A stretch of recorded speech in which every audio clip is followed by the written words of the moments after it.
पहली फुर्सत में ही ऐसे बहाने को एकदम खारिज कर देना चाहिए और आपको ये बोल देना चाहिए कि जब आप बात करेंगे तब हम रिलेशनशिप में आएँगे, तब तक हम दोस्त रह सकते हैं, नो प्रॉब्लम। कई किस साल लोगों का बर्बाद हो जाना, उसके बाद में अक्ल जब आती है तब लगता है कि ओह माय गॉड! कितना ही टाइम वेस्ट हो गया और कितनी ही एनर्जी वेस्ट हो गई और इमोशंस की हालत ख़राब हो गई। अब ये कंडीशन है कि अब हम किसी और पे विश्वास भी नहीं कर सकते। नमस्ते, कैसे हैं आप सब लोग? अगर आपका पार्टनर रिलेशनशिप में आपको बहाने देता रहता है, फ्यूचर बनाने के बहाने देता रहता है, पेरेंट्स से बात करने के बहाने देता रहता है या देती रहती है, लड़का या लड़की कोई भी हो, तो बी केयरफुल। क्योंकि बहाने जो होते हैं ना, जब एक टाइम के बाद ये बहाने आप सुन-सुन के इसे सच मानते रहते हो, यहाँ पर आपको भी दिमाग लगाने की ज़रूरत है, आपको भी समझने की ज़रूरत है। क्योंकि बहाने देने में होता क्या है, सिर्फ़ ज़ुबान का यूज़ करना होता है और थोड़ा-सा एक क्लेवर अपना माइंड चलाना होता है, जहाँ पर चालाकी थोड़ी-सी दिखानी होती है और बहाना लगाने के लिए सिर्फ़ ज़ुबान चलानी होती है। रियल एक्शन बहाने में कोई भी नहीं लिया जाता है। लेकिन जब ये बहानों को आप सच मान लेते हैं और आप अपना ज़रा-सा भी नॉर्मल क्लेवर तो छोड़ ही दो, माइंड भी यूज़ नहीं करते हैं, तो ये आपके लिए फ्यूचर में जाके बहुत बड़ा झटका साबित होता है क्योंकि सामने वाला इंसान आपके साथ खेल रहा था और आप विश्वास कर रहे थे। Be careful. यहाँ पर कहीं न कहीं हमारी एनर्जी ने ऐसे इंसान को हमारी लाइफ में अट्रैक्ट कर दिया होता है और उसके बहानों को मानते रहने से, उसकी वो चीज़ों को सच मानते रहने से, एक्शन के ऊपर बिलीव नहीं करने से आपका एक्चुअली एक्शन के ऊपर ध्यान ही नहीं जाता क्योंकि आप इतना प्यार में अंधे हो चुके होते हैं, इतने पागल हो चुके होते हैं कि आप उन बहानों को ही सच मानते रहते हैं और कई साल इसमें निकल जाते हैं और आपकी एनर्जी और ज़्यादा डाउन होती चली जाती है क्योंकि आप इसी उम्मीद के अंदर बैठे रहते हैं कि एक ना एक दिन वो बहाना वो इंसान ज़रूर सच करेगा। लेकिन वो अगर शुरू से ही बहाने दे रहा है ना आपको, तो वो उसको कभी भी शुरू से ही सच करने के फ़ेवर में था ही नहीं। अगर आपको आपका पार्टनर, लड़का हो या लड़की, आपको ये बहाना देता है कि हाँ, वो अपनी फैमिली से बात करेगा और ये बहाना देते-देते कई साल निकल चुके हैं, तो मुझे लगता है कि पहली फुर्सत में ही ऐसे बहाने को एकदम खारिज कर देना चाहिए और आपको ये बोल देना चाहिए कि जब आप बात करेंगे तब हम रिलेशनशिप में आएँगे, तब तक हम दोस्त रह सकते हैं, नो प्रॉब्लम। क्योंकि मुझे अगर रिलेशनशिप में आना है और मैं सीरियस हूँ आपके लिए, तो फिर आपके पेरेंट्स से बात करने के बाद, पूरी फैमिली को इन्वॉल्व करने के बाद ही हम इसको रिलेशनशिप का एक टैग देंगे, डोंट वरी, टाइम है। तो जब आप ऐसा करते हैं, तो कहीं आप एक सीरियस नोट पर लेकर के जाते हैं बात को और बहुत स्ट्रेट फॉरवर्ड बोल देने से कहीं न कहीं आपके बारे में भी पता चलता है कि येस, आप सीरियस रिलेशनशिप को देख रहे हैं, आप भी किसी टाइम पास रिलेशनशिप को नहीं देख रहे हैं।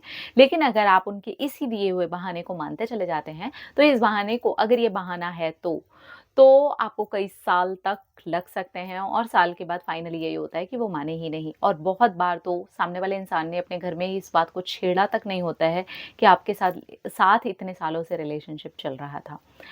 तुम मेरे साथ में फिज़िकल हो जाओ, लड़का हो या लड़की हो, मैं दोनों की बात कर रही हूँ, इसलिए लड़के इस बात को सिर्फ़ पर्सनली अपने ऊपर ना लें।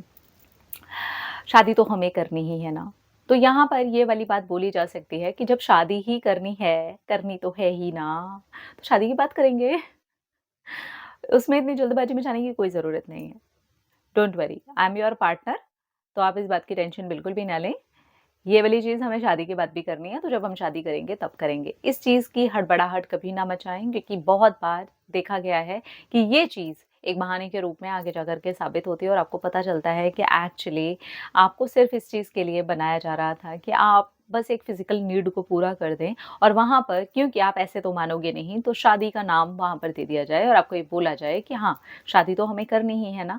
तो ये देखिए बहाना हो सकता है। आपको यहाँ पर ये देखना है कि अगर आपके पार्टनर ऐसी कोई बात बोल भी रहे हैं, तो बोलिए फैमिली को इन्वॉल्व करते हैं, डिस्कस करते हैं, आगे चलते हैं, फैमिली से मिलते हैं।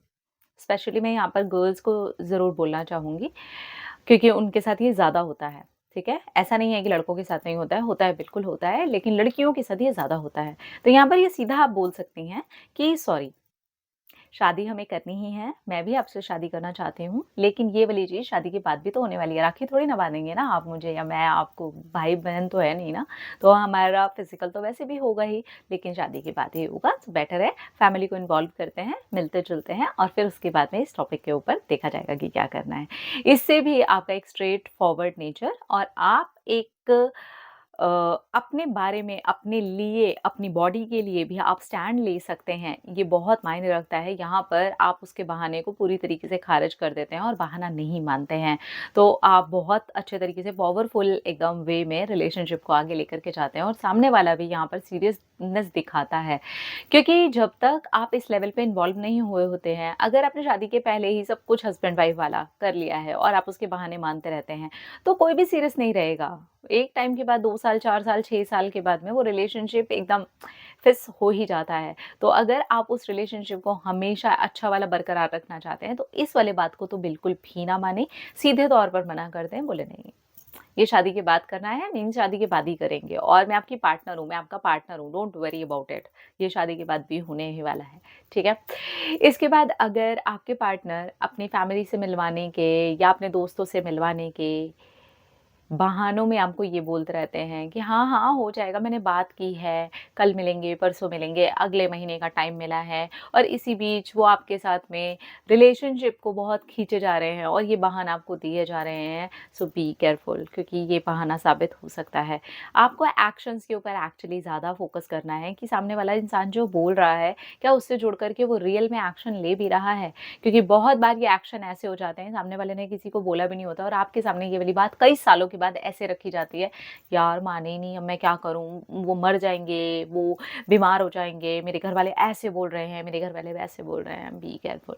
एक और बहाना है, तुम पहले अपना करियर बना लो और करियर बनाने के बाद मेरे पेरेंट्स मान ही जाएंगे। तो यार आपने जब किसी के साथ रिलेशन रखा है, तो यहाँ पर आपको ये समझना होगा कि उसका करियर हो या ना हो, आप दोनों को एक दूसरे का साथ देना है और यहाँ पर आपको अपनी फैमिली को ये लेकर के कन्विंस करना होगा कि ठीक है, इसका करियर बनता है, बहुत अच्छी बात है, करियर में सपोर्ट कर रहे हैं, बहुत अच्छी बात है, लेकिन करियर को बहाना ही बना लिया है कि तुम्हारा एग्जाम क्लियर होगा तब मेरे पेरेंट्स मानेंगे। ये भी है, आजकल ट्रेंड में है, इसलिए बी केयरफुल यार।